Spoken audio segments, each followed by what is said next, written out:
manusia nanti ketika mereka dihisab oleh Allah itu dibagi menjadi dua, ahlul afiyah, ahlul musibah.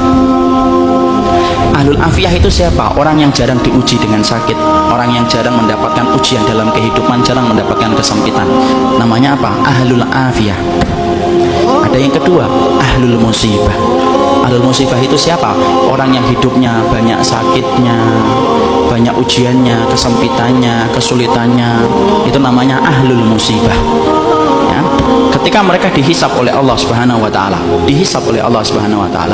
Allah kemudian menyampaikan bagi dua, ahlul afiyah dengan ahlul musibah.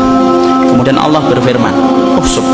Hisab itu ahlul afiyah, ahlul musibah dulu. Ahlul musibah kemudian dihisab oleh Allah lebih dulu. Para malaikat menghitung satu persatu perbuatannya dan menghitung bagaimana ujian yang dia rasakan dalam hidup ketika bersabar. Kemudian para malaikat setelah mendapati semuanya selesai, mereka lapor sama Allah, "Ya Allah, ahlul musibah tidak tersisa dari dosanya kecuali sedikit, dan mereka mendapatkan pahala yang besar karena mereka bersabar atas segala musibah yang Kau berikan dalam kehidupan di dunia." Antum tahu? Allah kemudian berfirman, "Utuhum salasan."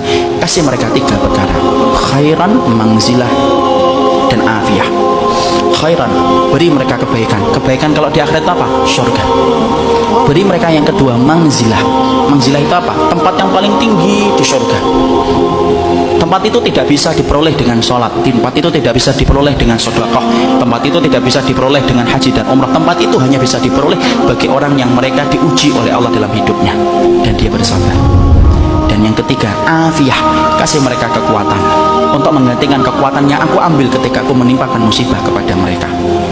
Maka ketika mereka dinaikkan ke tempat yang tinggi, ahlul afiyah, sebelum dihisab mereka mendongakkan kepala begini, saking tingginya mereka. Dan ketika mereka melihat kedudukan ahlul musibah semacam itu, mereka sebelum dihisab berkata kepada Allah, "Ya Allah, kalau kami ngerti di balik setiap ujian seberat ini Engkau mengganti setiap kesulitan mereka, tolong ya Allah hidupkan kami lagi, lalu kasih kami ujian, potong-potong daging kami, daging-daging yang kecil, kami sabar untuk merasakan itu sampai mati, supaya kami mendapatkan tiga yang Kau janjikan kepada ahlul musibah saudara-saudara kami."